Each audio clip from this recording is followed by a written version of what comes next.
Hello नमस्कार दोस्तों। स्वागत है आप सबका हमारी पॉलिटी 2020 रिवीजन सीरीज में, प्रिलिमिनरी 2020 रिवीजन सीरीज। और ये है हमारा फंडामेंटल राइट का पार्ट 2। इससे पहले हम पार्ट 1 फंडामेंटल राइट का और पार्ट 1 के प्रीवियस चैप्टर्स कर चुके हैं।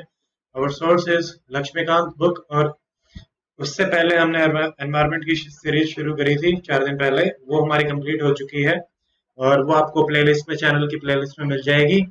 So, about me, my name is Dr. Amit, and I have given 3 UPSC interviews, and I qualified Haryana Civil Services Examination 2019, and I love to teach. So, let us start. शुरू करते हैं। देखो, article 19 तक हमने कर लिया था। अब है हमारा आर्टिकल 20। तो आपका आर्टिकल 20 किस चीज के लिए है? तो 1 सेकेंड। आर्टिकल 20 है, अगर आपको कोई कन्विक्ट कर रहा है, मान ले मेरे को पकड़ लिया गया, तो किस किस कंडीशन में पकड़ा जा सकता है, पकड़ने के बाद क्या क्या होगा, कब कब नहीं पकड़ा जा सकता। तो ये सारी जो चीजें हैं वो हमारे आर्टिकल 20 में बताई गई हैं कि भाई protection in respect of conviction for offences. पहली चीज है नो पोस्ट फैक्टो लॉ। मतलब आज की डेट में, मान लो आज है 13 सितंबर, आज की डेट में किसी को थप्पड़ मारने की सजा है 1 महीना, 1 थप्पड़ मारने की, 2 थप्पड़ मारने की 2 महीना। पर हमने आज कानून बदल दिया कि भाई थप्पड़ मारने के एक एक थप्पड़ की सजा होगी 1 साल। पर वो कानून आज से पहले रेट्रोस्पेक्टिवली लागू नहीं हो सकता, वो बाद में ही लागू होगा, क्योंकि जिस टाइम पे मैंने उसको थप्पड़ मारा है तब तो मुझे यही पता था कि 1 महीना है, हो सकता है मुझे ये पता हो कि 1 साल है, तो मैं मारू ही ना। सो it is very important. But ये ओनली फॉर क्रिमिनल लॉज है। आपके जो सिविल और टैक्स वाले आपने लॉज देखे होंगे, GAR का जो था, सो ये सब जो थे, वोडाफोन केस था उसमें ये था। सिविल और ये सब में आपका हो सकता है, बट क्रिमिनल में no post facto law, no double jeopardy and no self incrimination. Double jeopardy is मतलब आपको कानून ने भी दे दिया और कोर्ट में दिया, फिर उसी सेम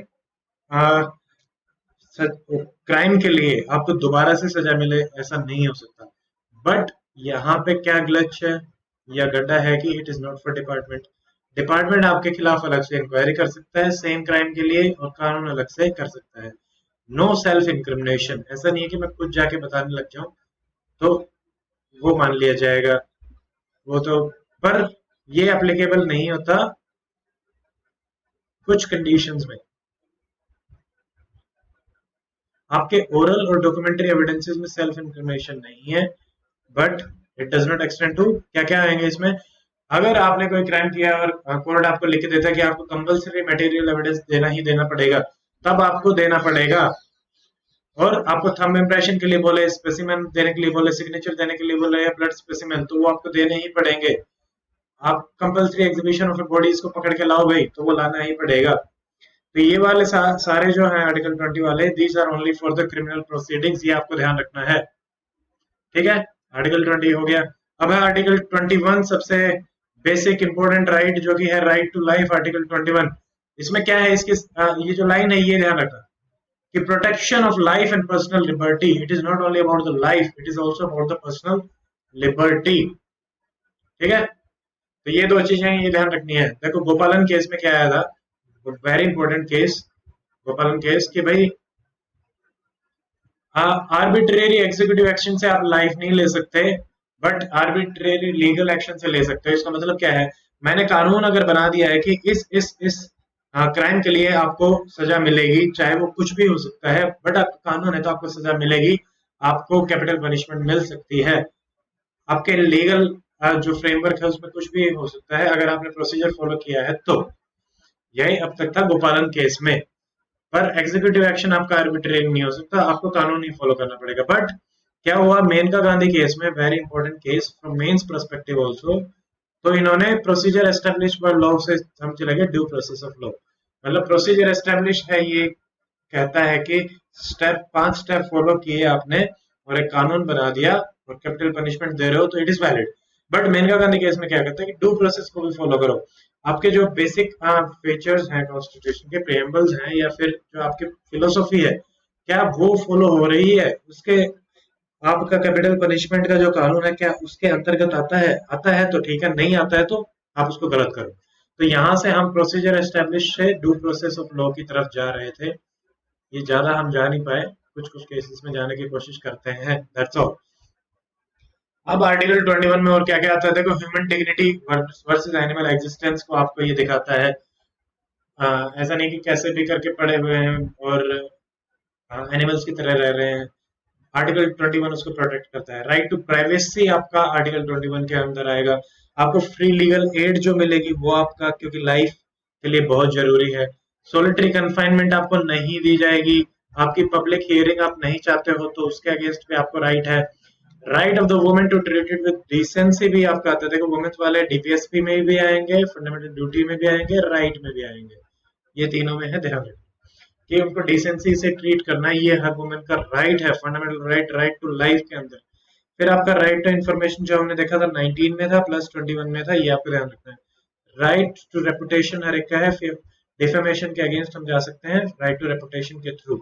बॉन्डेड लेबर के अगेंस्ट आपका राइट है, ये आपको ध्यान रखना है। राइट टू एजुकेशन हमारा एक्ट 21A 6 से 14 साल के बच्चों को देनी पड़ेगी कंपल्सरी एजुकेशन। कौन से अमेंडमेंट से? 86 अमेंडमेंट से। Very important. 61 से हमारा क्या आया था, please tell me in the comment section. 61 भी इंपॉर्टेंट है। Also we added 51A fundamental duty, पढ़ाना पड़ेगा आपको अपने बच्चों की, पेरेंट्स की ड्यूटी है। एंड फंडामेंटल ड्यूटी आर्टिकल 45 भी हमारा ऐड किया गया, इसमें एनवायरमेंट है। राइट टू हेल्थ भी आपका आपके पास है। राइट टू मेडिकल केयर है। इमरजेंसी में अगर किसी को कुछ हो जाता है तो आप प्राइवेट में जाके इलाज करा सकते हो, अगर आपके पास पैसे नहीं है तो भी। ठीक है। राइट टू क्लीन एनवायरनमेंट है आपका, ये फंडामेंटल राइट्स है। तो ये हमने देख लिया आर्टिकल 21 में क्या क्या आता है। अब है आर्टिकल 22। ये प्रोटेक्ट करता है अरेस्ट एंड डिटेंशन से। देखो 20 था कन्विक्शन से, कन्विक्ट होने के बाद आपको डिटेंशन या अरेस्ट किया जाएगा। तो यहाँ पे दो चीजें हैं, या तो मेरे को अरेस्ट किया जाएगा या मेरे को डिटेन किया जाएगा। ठीक है। डिटेन अरेस्ट जैसा ही होता है बट थोड़ा सा अंतर होगा। तो protection against arrest and detention आपके आएंगे आर्टिकल 22 में। तो डिटेंशन आपका दो टाइप का हो सकता है, प्यूनिटिव हो सकता है, to punish you, and preventive हो सकता है। अगर आप कोई क्राइम करने वाले हैं उससे पहले आपको डिटेन किया जा रहा है, जैसा कि जम्मू एंड कश्मीर में हमने देखा था, वहां के लीडर्स को डिटेन किया गया था। ठीक है। साफ एजम जो हमारे आईएएस रिजाइंड आईएएस हैं उनको भी डिटेन किया गया था। फिर इसमें पहला पार्ट देखो, ऑर्डिनरी अगर लॉ है तो इसमें दो पार्ट है बेसिकली। अगर ऑर्डिनरी लॉज में आपको किया जा रहा है अरेस्ट या डिटेंशन तो यू हैव फॉलोइंग राइट्स। आपको इन्फॉर्म किया जाएगा कि भाई इस कानून के अंतर्गत आपको अरेस्ट या डिटेन किया गया है। आपको लॉयर मिलेगा, 24 घंटे में आपको मजिस्ट्रेट की हियरिंग भी मिलेगी। बट ये जो है it is not available to aliens and under preventive detention. लो अगर आपको डिटेन कर रहे हैं तो भी आपको ये अवेलेबल नहीं है। ये सिर्फ और सिर्फ ऑर्डिनरी लो केसेस में अगर आप कर रहे हो तो ही आपको अवेलेबल है। Okay. Then in second part क्या है कि अगर आपको प्रिवेंटिव डिटेंशन के जो लॉज हैं उनके अंदर अरेस्ट या डिटेन किया गया है तो ये जो चीजें अवेलेबल हैं ये आपके एलियंस को भी अवेलेबल है, ये आपको ध्यान रखना है। सब तो इसमें क्या होगा, आपको डिटेन कर सकते हैं बट 3 महीने से ज्यादा नहीं कर सकते। ठीक है। और यहाँ पे दो कानून बना सकते हैं, आपका पार्लियामेंट बना सकती है, देन स्टेट लेजिस्लेचर या पार्लियामेंट बना सकते हैं। पार्लियामेंट सिर्फ और सिर्फ पार्लियामेंट को अधिकार दिया गया डिफेंस, फॉरेन अफेयर या सिक्योरिटी से रिलेटेड मैटर में अगर आपको प्रिवेंटिव डिटेंशन का कोई लॉ लेके आना है तो वो पार्लियामेंट बनाएगी। Security of state, public order या असेंशियल सर्विस से रिलेटेड कोई अगर कानून बनाना है प्रिवेंटिव डिटेंशन का तो स्टेट को भी अधिकार है और पार्लियामेंट को भी अधिकार है। तो ये जो गड्ढे हैं ये याद रखने हैं, सिर्फ पार्लियामेंट को कहाँ कहाँ है और स्टेट और पार्लियामेंट को कहाँ है। तो देखना पड़ेगा कि पार्लियामेंट को तो दोनों में ही है, तो स्टेट और पार्लियामेंट कंबाइन है। एग्जाम्पल अगर हम देखें प्रिवेंटिव डिटेंशन के तो ये हमारे पास है conservation of foreign exchange, national security act, black marketing, narcotic drugs. तो ये आपके जो एक्ट हैं ये प्रिवेंटिव डिटेंशन के एक्ट हैं। तो ये देखो ये कहा गया है कि it is very unfortunate as a part of constitution कि इंडिया एक डेमोक्रेटिक नेशन होते हुए भी हमने प्रिवेंटिव डिटेंशन को हमारे कॉन्स्टिट्यूशन का एक हिस्सा बनाया हुआ है। Will wait for some time, there is some problem with the Foxit reader.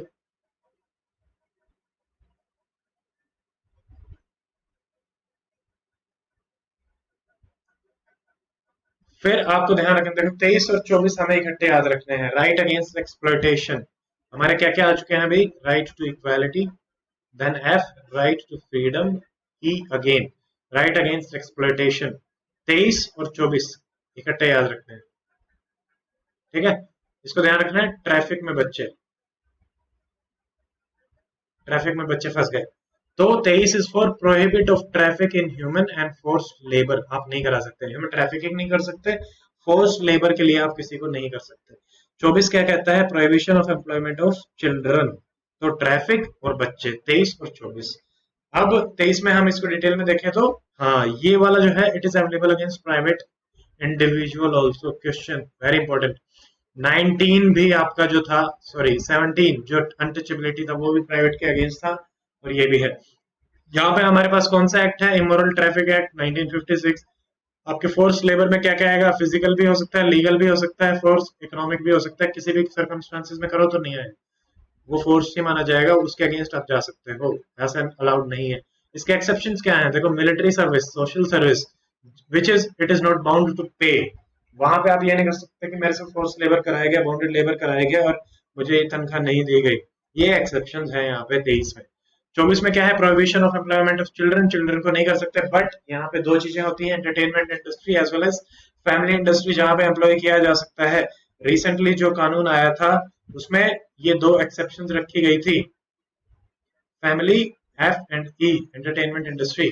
इसमें जो लिस्ट थी उसको भी चेंज कर दिया गया था और इसको डिक्रीज कर दिया गया था, तो कुछ हजार्ड्स भी इसमें अंदर आ गई थी, यही इसका क्रिटिसिज्म भी था। चाइल्ड लेबर एक्ट है हमारे पास 1986। फिर हमारे पास वेलफेयर फंड है, child labour rehabilitation welfare fund. NCPCR है, National Commission for Protection of Child Labour, child rights. Less than 14 ही हमारे आपके चाइल्ड में आएंगे। 14 टू 18 एक एज ग्रुप है, लेस देन 14 एक एज ग्रुप है। लेस देन 14 तो किसी भी कंडीशन में आप एम्प्लॉय नहीं कर सकते, 14 हैजार्डस में नहीं कर सकते, और 14 टू 18 में कुछ कंडीशन में हम एम्प्लॉय कर सकते हैं, कुछ जो अपने लिस्ट दी गई है उसके हिसाब से। फिर हमारे चिल्ड्रन कोर्ट्स होते हैं जो कि स्पीडी ट्रायल के लिए हमें हेल्प करते हैं। ये हो गए आपके आर्टिकल 23 और 24 जो कि राइट अगेंस्ट एक्सप्लॉयटेशन में थे। अब हमारा पास आता है आर्टिकल ये फ्रीडम ऑफ रिलीजन, तो equality, right to freedom, right against exploitation, right to religion. तो इसमें चार आएंगे हमारे 25, 26, 27, 27, 28। 25 और इंडिविजुअल के लिए है, 26 कॉमन है, कम्युनिटी के लिए है, और 27 जो है टैक्स से बचाता है, और 28 जो है वो भी आपका अटेंडिंग रिलीजन इंस्ट्रक्शंस के लिए है। तो 25 में देखें, 25 क्या बोलता है? एक इंडिविजुअल को अधिकार है रिलीजन का, किस टाइप का? फ्रीडम ऑफ कंसाइंस, कि मैं प्रोफेस और प्रैक्टिस कर सकता हूँ और प्रोपगेट कर सकता हूँ किसी भी रिलीजन को, बट आप फोर्सफुल कन्वर्जन नहीं करा सकते। आप प्रोपेगेट करो, प्रैक्टिस करो, तो आप सामने वाले को फोर्सफुल नहीं कर सकते, वो अपने विल से ही आएगा। एंड इट कवर्स, ये इसमें दोनों के दोनों ही आपके कवर होते हैं, बिलीफ भी और प्रैक्टिस भी। पर आपके बिलीफ और प्रैक्टिस, स्पेशली प्रैक्टिस जो है, exceptions, they are subject to what? Morality, health and public order, ठीक है, POMO, public order, morality and health, POMO की हेल्थ, ये आपको ध्यान रखना है। अब हम आते हैं 26 पे। 26 है कम्युनिटी के लिए, तो इसमें आप मैनेज करोगे रिलीजियस अफेयर को, आप ऑन कर सकते हो कि मेरा ये पब्लिक इंस्टीट्यूशन है, मैं एस्टेब्लिश कर सकता हूँ, मैं मैनेज कर सकता हूँ अपने रिलीजियस इंस्टीट्यूशन को। It is a collective right subject to same as about POMO health. फिर हमारे पास आता है 27। 27 में क्या है कि गवर्नमेंट टैक्स नहीं कर सकती, प्रमोट करने के लिए एक पर्टिकुलर रिलीजन को टैक्स का यूज नहीं कर सकती, ठीक है, और आपको टैक्स भी नहीं कर सकती, बट यहाँ पे फीस आप लेवी कर सकते हो, ये इसका गड्ढा है 27 का। अब 28 में क्या है? आपको फ्रीडम है, आप रिलीजियस इंस्ट्रक्शन की मीटिंग्स अटेंड करना चाहते हो या नहीं करना चाहते हो, आपको कंप्लीट फ्रीडम है, कोई आपको फोर्स नहीं कर सकता, okay. But it does not apply अगर आपका ट्रस्ट या एंडोनमेंट है। अगर आपका इंस्टीट्यूशन ट्रस्ट या एंडोनमेंट में एस्टेब्लिश है, तब यहाँ पे ये इसका ग्लिच हो गया। अब है हमारे पास एजुकेशनल एंड कल्चरल राइट्स। इसमें हमारे पास दो हैं, 29 और 30। और ये हमने देखा था available only to the citizen. Citizen के लिए हमारे पांच थे, 15, 16, 29, 30 और बीच में एक 19। ठीक है। तो कल्चरल एंड एजुकेशनल राइट इसमें दो है, 29 और 30। ये दोनों के दोनों कैसे याद रखने ये हमें देखना है। देखो 29 में जो लैंग्वेज है वो क्या है कि एनी सेक्शन ऑफ सिटीजन। इसमें माइनॉरिटी टर्म को यूज नहीं किया गया है, ध्यान रखना। बट ये माइनॉरिटीज के लिए है। यहाँ पे किसी भी सेक्शन ऑफ सिटीजन को ये अधिकार है कि वो कंजर्व करना चाहे या प्रिजर्व करना चाहे अपनी डिस्टिंक्ट लैंग्वेज को, स्क्रिप्ट को या कल्चर को। यहाँ पे दोनों के दोनों को प्रोटेक्ट करता है ये रिलीजियस एंड लिंग्विस्टिक माइनॉरिटीज। ये आपको ध्यान रखना है, दो टाइप की माइनॉरिटीज आपको प्रोटेक्ट होती है, religious and linguistic. But 29 is not limited only to the minorities, क्योंकि यहाँ पे लैंग्वेज क्या है, any section of citizen. Then 29 में और क्या है, आपको अधिकार है to conserve language and it includes right to agitate to protect your language.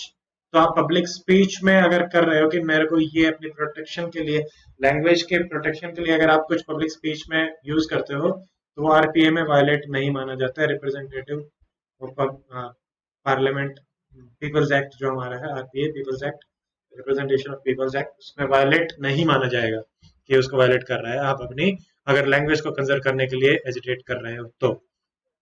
अब आता है हमारा आर्टिकल 30।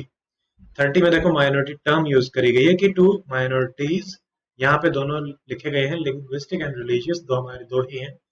फिर इसमें क्या क्या अधिकार दिए गए, फर्स्ट वो अपना इंस्टीट्यूट बना सकते हैं, एडमिनिस्टर कर सकते हैं, एजुकेशन, ठीक है, दे सकते हैं और बना सकते हैं इंस्टीट्यूट को।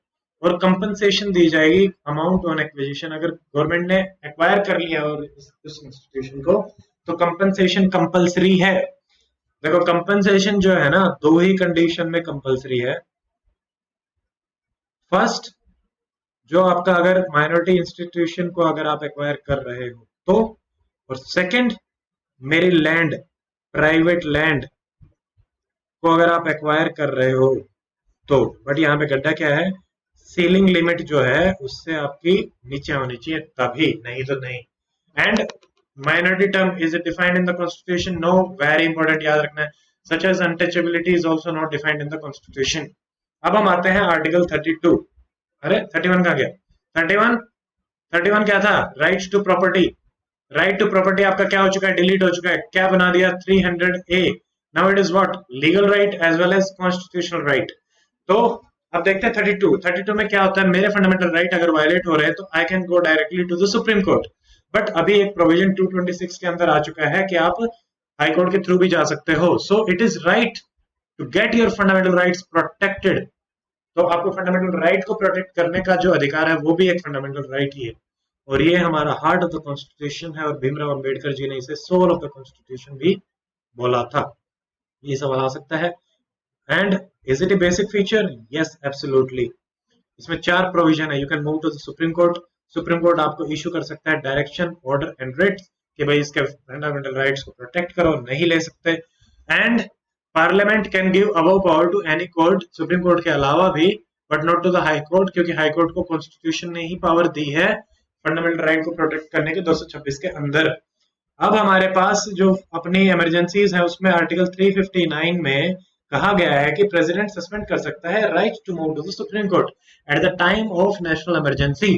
कि कुछ मेरे फंडामेंटल राइट वहां पे सस्पेंड हो जाते हैं, उनका एनफोर्समेंट सस्पेंड होता है, तो वो 359 के अंडर आता है। डिटेल में हम देखेंगे इमरजेंसी वाले चैप्टर में।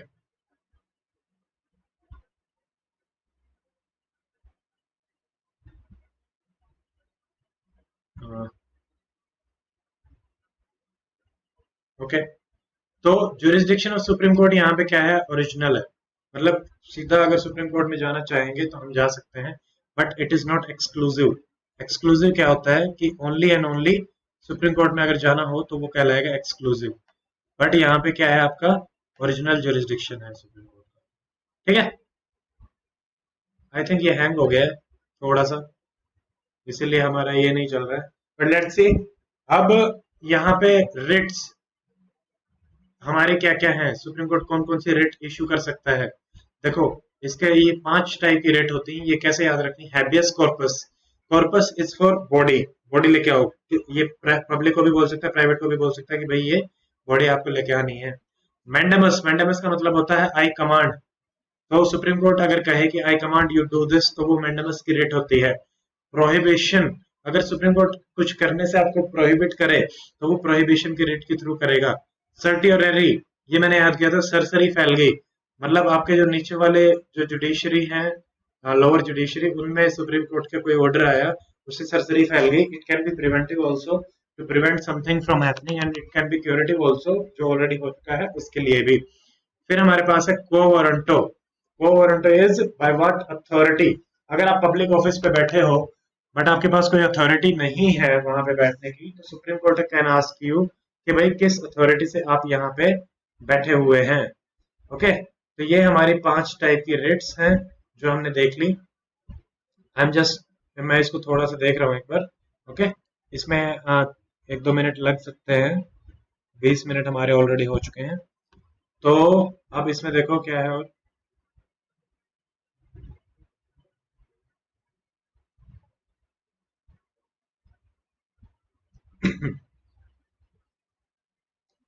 ठीक है, चल गया है। इसको बड़ा कर लेते हैं।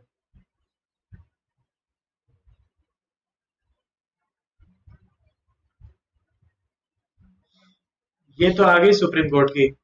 अब हाई कोर्ट में देखो, सुप्रीम कोर्ट में जाने का जो अपना अधिकार होता है ना, वो हमारा सिर्फ फंडामेंटल राइट्स में ही होता है। जबकि हाई कोर्ट में अगर आपका कोई भी राइट वायलेट हो रहा है तो आप जा सकते हो। तो हाई कोर्ट की जो रेट है वो वाइडर है सुप्रीम कोर्ट की रेट से। तो यहाँ देखिए, हाई कोर्ट में जो रेट है, for any right and within the territory and discretion to admit the case, होता है हाई कोर्ट के पास। ये डिफरेंस है। सुप्रीम कोर्ट में एनी राइट नहीं, फंडामेंटल राइट, और विद इन द टेरिटरी। तो ये सुप्रीम कोर्ट का ऑल ओवर इंडिया हो गया। डिस्क्रिशन टू एडमिट केस है क्या? नहीं, आपको करना ही पड़ेगा एडमिट केस। क्यों?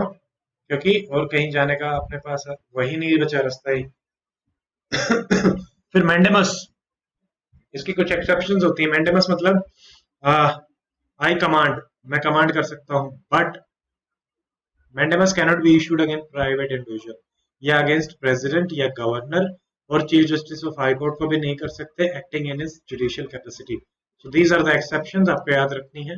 ये मैंडेमस के एक्सेप्शंस है। Prohibition, I want to prohibit, but it is issued only against judicial and quasi judicial bodies. ये आप किन के अगेंस्ट नहीं दे सकते?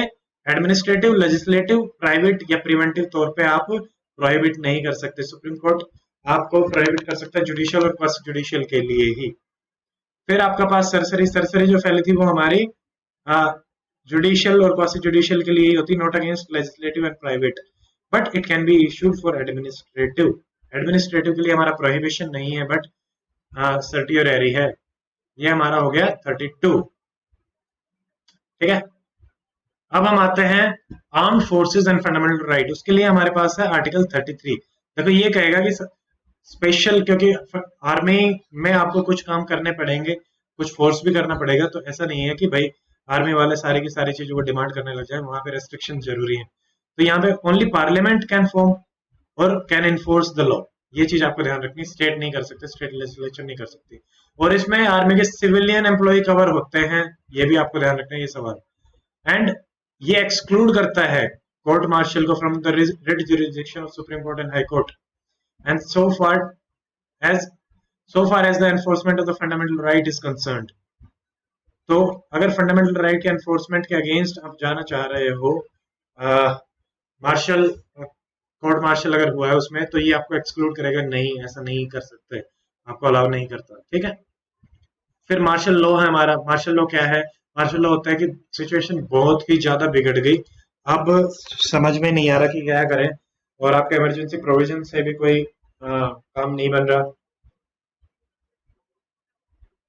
तो वहां पे हमारे पास प्रोविजन होता है मार्शल लॉ का। ये हमने इंग्लिश कॉमन लॉ से लिया है। यहाँ पे आप राइट टू लाइफ को भी खत्म कर सकते हैं, तो इसके बारे में देख लेते हैं। कंसेप्ट हमने कहाँ से लिया है? इंग्लिश कॉमन लॉ से। ये क्या डिफाइंड है? नहीं डिफाइंड है। Such as minority and untouchability, war, invasion, rebellion, right, ऐसा कुछ हो गया। सो देखो, डिक्लेरेशन जो है ना, ये एकदम से ऐसा नहीं है कि आपका डिक्लेयर करते ही suspension of writ of habeas corpus या आपकी ये खत्म हो जाएंगी। सिर्फ डिक्लेरेशन मात्र से नहीं होगा, ठीक है, बाद में आपको स्पेशली बताना पड़ेगा कि ये आपकी खत्म कर दी गई है। And it is an act of indemnity made by parliament and cannot be challenge on the ground of violation of fundamental. यहाँ पे आप कुछ भी वायलेट कर सकते हो, आप अपने सिविलियंस को डेथ तक भी पनिश कर सकते हैं। And martial law affects only the fundamental right. ये आपके स्टेट के functioning, administrative machinery, relation between centre and state, इन सबको अफेक्ट नहीं करेगा, सिर्फ फंडामेंटल राइट को ही अफेक्ट करता है, ठीक है, ये ध्यान रखना है। जबकि इमरजेंसी में आपके वो चीजें अफेक्ट हो जाती है। अफेक्टिंग सर्टेन फंडामेंटल राइट, ये आपको देखने हैं। इसमें हमारे पास क्या है, आर्टिकल 35 जो है, उसके बाद ये क्या देता है, आर्टिकल 35 कहता है कि कुछ कानून बनाने की जो पावर है, power to make laws to give effect to certain fundamental right, सिर्फ पार्लियामेंट के पास ही होगी। कुछ फंडामेंटल राइट को एनफोर्स करना है तो उसकी पावर किसके पास है, सिर्फ और सिर्फ पार्लियामेंट के पास। जो आर्टिकल 16 में हमने रेजिडेंस एज ए कंडीशन, देखो 16 16 दूनी 32 33 34, ऐसे याद रखो, 16 16 दूनी 32 33 और 34। तो 16 में क्या है, रेजिडेंस एज ए कंडीशन थी, वो सिर्फ और सिर्फ पार्लियामेंट के पास है हमारे पास। फिर 32 में क्या आया, जो एनफोर्सिंग रेट वाला था हमारा, रेमेडी वाला था, वो में पार्लियामेंट ही बनाएगी। 33 में पुलिस आर्मी मिलिट्री था, ये पार्लियामेंट ही बनाएगी। मार्शल लॉ पार्लियामेंट ही बनाएगी। एंड जो हमारे प्राइवेट के लिए थे, प्राइवेट इंडिविजुअल के लिए, उनमें भी सिर्फ पार्लियामेंट ही बनाएगी। वो हमारे क्या थे, आर्टिकल 17 अनटचेबिलिटी के लिए, और आर्टिकल 23 जो हमें ट्रैफिकिंग के लिए था, ठीक है, इनमें सिर्फ पार्लियामेंट बनाएगी। 6 है एग्जाम्पल, 16 16 32 33 34 17 और 23, ये जो दो हम अलग से याद रखेंगे, very important, easy to remember, private individual के अगेंस्ट है। Even though any of the, अगर इवन इनमें से कोई भी मैटर अगर स्टेट लिस्ट में भी फॉल करेगा, तब भी सिर्फ पार्लियामेंट ही कानून बना सकती है, ठीक है, याद रखो। यहाँ पे फिर हमारा आता है राइट टू प्रॉपर्टी, जो कि 19(1)(f) था, और 31 इसको रिपील कर दिया गया, 300A बना दिया गया, और अब ये ऑर्डिनरी लीगल राइट है, and now it is also a constitutional right. Options में कॉन्स्टिट्यूशनल राइट होगा तो प्रेफरेंस कॉन्स्टिट्यूशनल राइट वाले ऑप्शन को देनी है। एंड गारंटीड कंपनसेशन आपका दो ही जगह मिलेगा, राइट टू प्रॉपर्टी अगर एक्वायर करा जा रहा है तो, ये हम देख चुके हैं, माइनॉरिटी एजुकेशन इंस्टीट्यूट का, या फिर personal cultivation land within the ceiling, तो ये आपको ध्यान रखना। फिर हम आते हैं exception to the fundamental right. इसमें ये थोड़ी कॉम्प्लिकेटेड है, इसमें तीन आपको ध्यान रखने हैं, आर्टिकल 31A, 31B, 31C। तो 31A क्या कहता है, 31C, आर्टिकल 31A बचा रहा है, saving of the laws providing for acquisition of the state. अगर स्टेट कुछ एक्वायर कर रहा है, उसमें आपके फंडामेंटल राइट अगर वायलेट हो रहे हैं, तो वो एक्सेप्शन आपकी इसमें आ जाएगा, उसमें हम नहीं जा सकते। 31B क्या कह रहा है कि validation of certain acts of regulation included in 9th schedule, ठीक है, 9th शेड्यूल में भी आपका लैंड एक्विजिशन से ही रिलेटेड है, तो इसमें स्कोप वाइडर है 31A से, वहां पे एक्विजिशन ऑफ स्टेट से रिलेटेड है।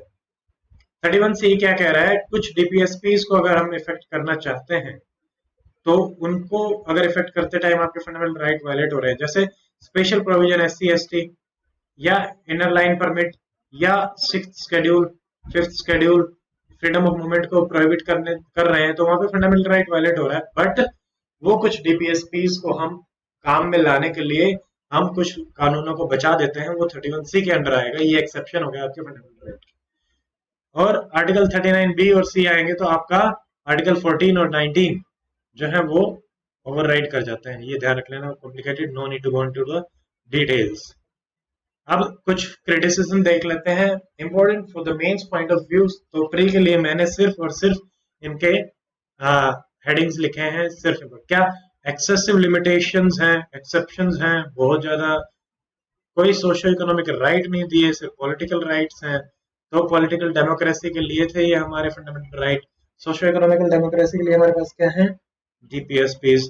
कोई क्लैरिटी नहीं है, वेग टर्म्स है, डिफाइन नहीं किया गया, जैसे कि पब्लिक ऑर्डर, रीजनेबल रिस्ट्रिक्शन, इनके नाम पे कुछ भी कर देते हो, कोई परमानेंसी नहीं है, जैसे राइट ऑफ प्रॉपर्टी हमने डिलीट कर दिया, इमरजेंसी के टाइम पे सस्पेंड कर दिया, तो ये चीज हमें ध्यान रखनी, ये इसका क्रिटिसिज्म है। रेमेडी है आपकी वो एक्सपेंसिव है, प्रिवेंटिव डिटेंशन अभी भी हमारा इसका हिस्सा है, कोई कंसिस्टेंस फिलोसफी हम फॉलो नहीं कर रहे, चेंज कर दिया बना दिया, तो इस टाइप के ये हमारे क्रिटिसिज्म है फंडामेंटल राइट्स के। So that is it for fundamental rights. I think the chapter has been completed. So ये था हमारा chapter part 2 of fundamental right. So, if you like this video, please share and subscribe the channel. And I'll see you in the next chapter, DPSP, Directive Principles of the State Policy. Okay, ये थोड़ा सा रह गया है, sorry. इसमें हमारा क्या है, सिग्निफिकेंस क्या है फंडामेंटल राइट. तो सिग्निफिकेंस हम देखेंगे, ये कॉमन सेंस की चीजें हैं, प्रे के हिसाब से इतनी नहीं, बट ध्यान रखें कि bedrock of constitution, material and moral protection to the man, individual liberty को ध्यान रखता है, रूल ऑफ लॉ मेंटेन करके रखता है, माइनॉरिटीज को प्रोटेक्ट करता है 2930, सेकुलरिज्म को स्ट्रेंथन करता है 25, 26, 27, 28, child check on absolute power of the legislation. These are the foundation of socio-economic equality and justice. Facilitate participation of people in political and administrative process. ये तो हो गई सिग्निफिकेंस. अब प्री के काम की चीज है राइट आउटसाइड पार्ट 3. देखो सवाल भी आया था, तो पार्ट 3 के बाहर भी कुछ राइट है. पहला पेट इसकी ट्रिक है. PET 2, P is property. आप नो डेप्रिवेशन ऑफ प्रॉपर्टी ली है तो कंपनसेशन देना पड़ेगा. E is for elections. Elections का राइट है आपको. अडल्ट सफरेज 325, 326, ठीक है. Adult suffrage but right to election to everyone but adult suffrage, ये आपके constitution right. T is trade and commerce free है throughout the India. And T is tax. आपको tax, no taxation without legislation, ठीक है. ये आपको ध्यान रखना है. Next chapter will be DPSP. So see you in the next chapter. Till then, stay fit, stay healthy, take care, goodbye, Jai Hind.